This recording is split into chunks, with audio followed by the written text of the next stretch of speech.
Thank you, Mr. Speaker. This is a final amendment to the bill which will not kill the bill or send it back to committee. If adopted, the bill will immediately proceed to final passage as amended. Mr. Speaker, a June 26 New York Times article revealed some of the troubling consequences of private equity firms taking over local emergency services.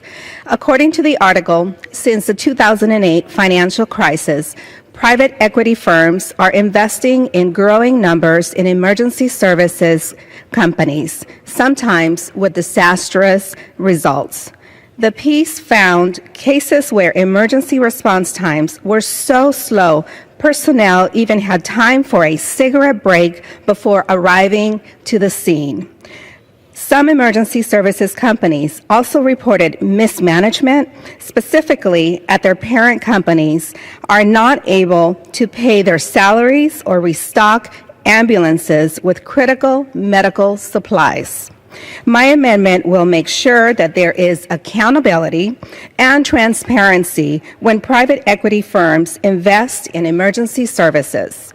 My amendment will not prohibit private equity funds from investing in these services or place any restrictions on how they choose to invest, nor will it deny the fact that private equity has and can play an important role in investing in companies in communities across our country. It would simply provide reassurance to our constituents that when they call 911, their lives won't be put at risk because of their local fire or ambulance service wants to turn a profit. This motion to recommit would require private equity firms to report the change in response time of emergency vehicles since the private fund acquire a controlling interest in the emergency services company.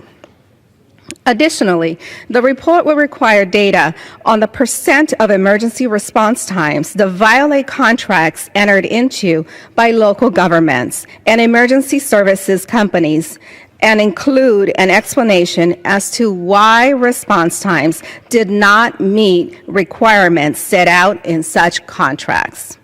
At a time when local jurisdictions are struggling to make ends meet and the demands of emergency services are only growing, there is certainly a role for private equity firms to play in making sure our constituents have the services they need and expect. But if a private equity firm decides to invest in an emergency service company, they also take on the responsibility to provide those services to the best of their capacity. As a former 911 dispatcher, I know that when it comes to getting emergency personnel to those in need, every second matters. There is no margin of error. And under absolutely no circumstances should profit come before saving lives. I urge my colleagues to support this motion, and I reserve